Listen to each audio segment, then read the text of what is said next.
Barakateh Hawa, Barakateh Hawa Shai, by Shem Rakak Wadash.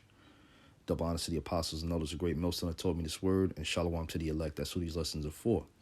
All right, brothers, this lesson is going to be focused around Jeremiah 9:23-24.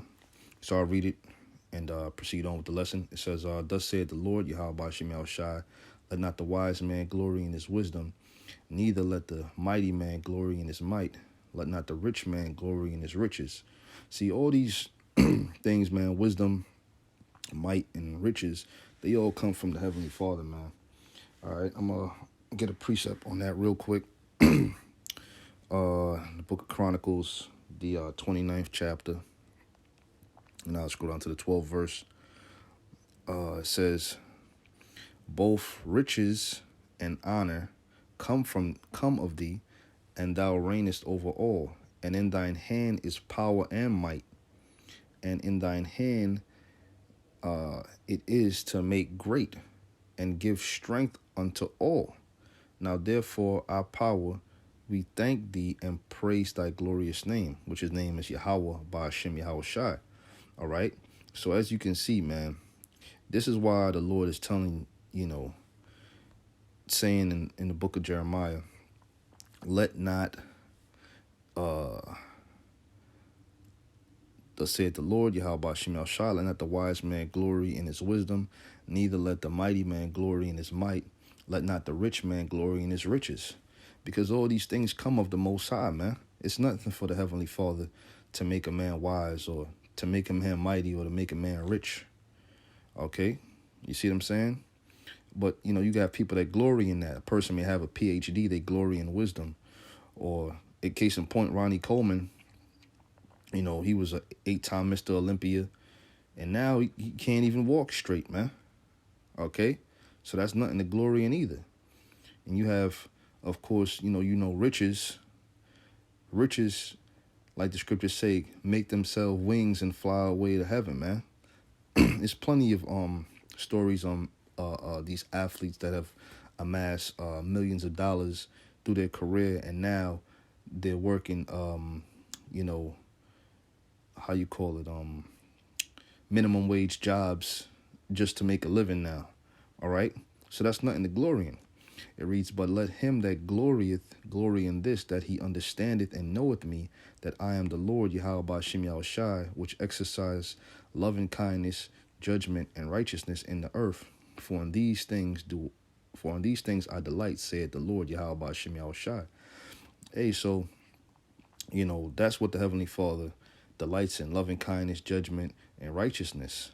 Okay, and that's, the ultimate goal of you brothers when you transformed it into this new creature, coming into this truth. That's what you want to exercise: loving kindness towards the brotherhood, of course, letting right judgment go forth, and being righteous. And ultimately, that's what's going to be the kingdom of heaven. All right. Hey, but still in all, you go back to the 23rd verse, even back then, you had a lot of Jakes. That's what they desired, man. And that's what they gloried in. Okay. Now, Romans, the 11th chapter and the 7th verse tells you this. What then? Israel hath not obtained that which he seeketh for. Now, what is Israel seeking for to this very day? That's why they in these religious institutions, the Roman Catholic Church, or they might be into Moorish science, or, Rastafarianism, Islam, or some other form of religion, man. Which when you look up the word religion, it really means to hold back and to restrain. Okay? Restrain from what? The truth. Okay? It reads, but the election hath obtained it, and the rest were blinded. All right? Now, the election, when you read in the Bible, the book of Revelation, the 7th chapter, 144,000, those are the elect. And you also have other people that are going to obtain this truth, which are a part of that 1/3. But the rest were blinded, which are the 2/3. That's why they are, like I said, in these so-called religious institutions, or just bugged out of their minds. All right? Which the Roman Catholic Church, these Christians and whatnot, they're some of the most bugged out people you could come in contact with, man.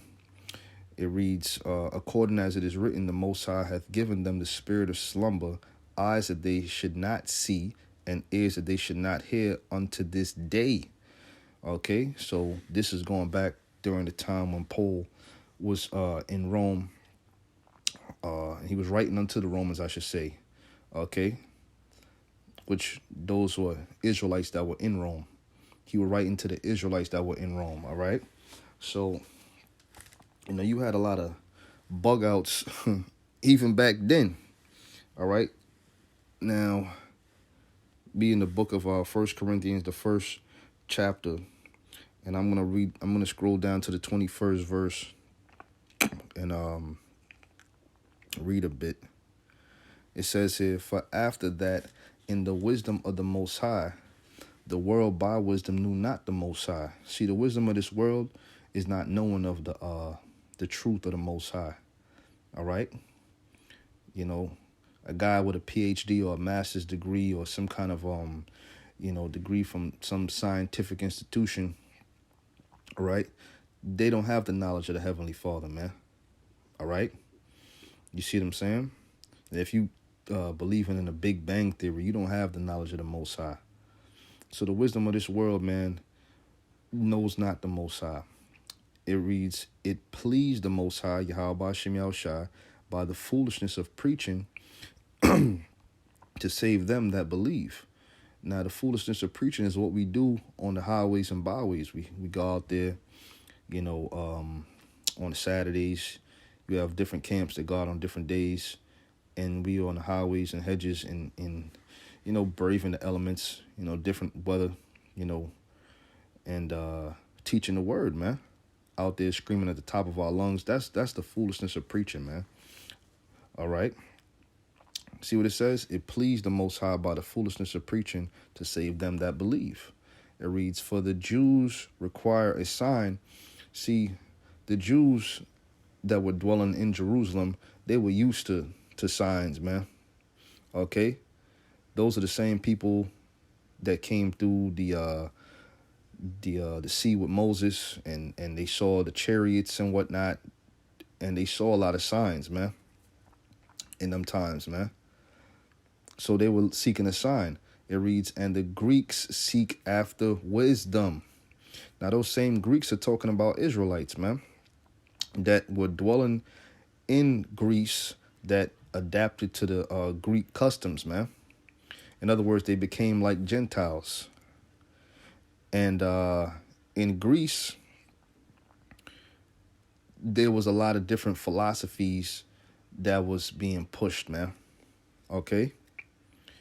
All right, so from there, matter of fact, I'll read down a little more. It says, but we preach Yahushua crucified, unto the Greeks a stumbling block, and unto the Jews a stumbling block, and unto the Greeks foolishness. Okay? Because why? Because the Jews, they didn't want to accept Yahushua. Yahushua said, look, I came unto my own, and they received me not. And he was tripping them up a lot with with dark sayings and whatnot. So it was a lot of stumbling blocks, man. In essence, man, it wasn't for certain people to get it, But those who it was for, they understood it. It reads, but unto them which are called, both Jews and Greeks. See that? Yahushua, the power of the Most High and the wisdom of the Most High. You see that? So certain people it was a stumbling block unto, and certain people it was foolishness to. But it's both Jews and Greeks, the anointed, Mashiach, the power of the Most High and the wisdom of the Most High. So you had Jakes that were in Greece that were coming back to their nationality, and you had certain Jews that eventually woke up to the truth and they embraced this thing. All right? It reads, because the foolishness of the Most High is wiser than men, and the weakness of the Most High is stronger than men, which is what we do out there on the highways and byways, teaching the Bible. And that's the same thing they were doing back then. Okay? They were setting up camps, they were teaching, and they were converting those that were to be converted through the Spirit. All right. So from here, let's go to the book of Acts, the 17th chapter, and I'll scroll down to about the 18th verse. All right. It reads, this is Acts 17 and 18. Then certain philosophers and Epicureans and of the Stoics encountered him. Now, an Epicurean,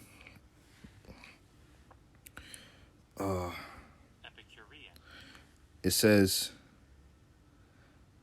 a person devoted to sensual enjoyment, especially that derived from fine food and drink. So that was an Epicurean. Now, a Stoic, let's look up the word Stoic. Shalakia, right there. A Stoic definition, it says here, Stoic, a person who can endure pain or hardship without showing their feelings or complaining. A member of an ancient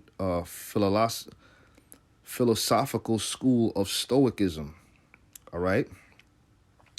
So when you read, further on in history, what you come to find out, you find out certain people that certain Roman Empire emperors and whatnot. Like if you go into Marcus Aurelius, you find out that he was all about Stoicism. All right? So they were full of different philosophies back then, which is really under the vibration of a deity. Now, this deity, you look up the wisdom of Rome, it says Minerva. It says, was the Roman goddess of wisdom, medicine, commerce, handicraft, poetry, the arts in general, and later war.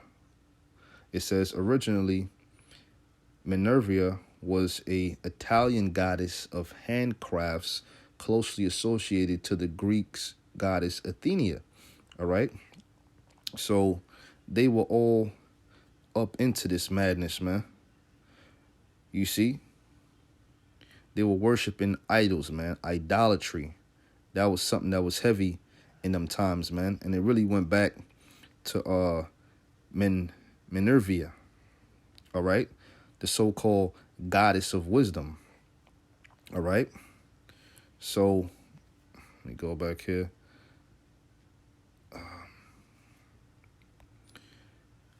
When you go into this stuff and you realize that, they were definitely under the vibration of idolatry and whatnot, man.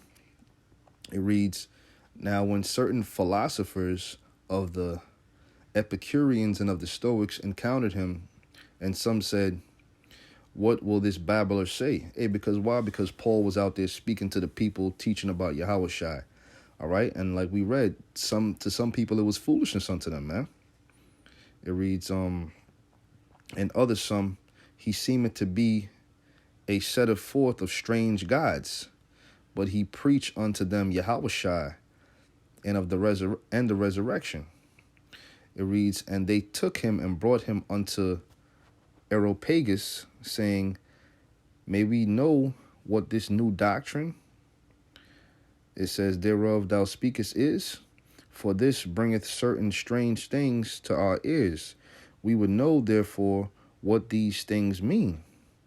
It reads, for all the Athenians and the strangers which were there spent their time in nothing else, but either to tell or to hear some new thing.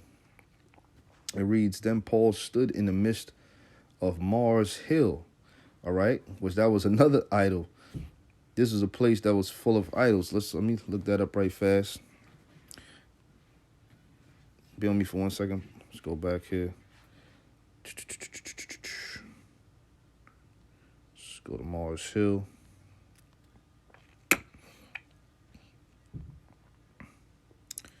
So, Areopagus, Marshall.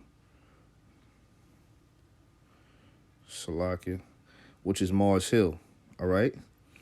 It reads, Then Paul stood in the midst of Mars Hill. Salaki, let me go back to this real quick. It says a rocky height, Marshall Peak, a rocky height in the city of Athens, opposite the western east of the Archipelagus towards the west. And it goes all into it, man.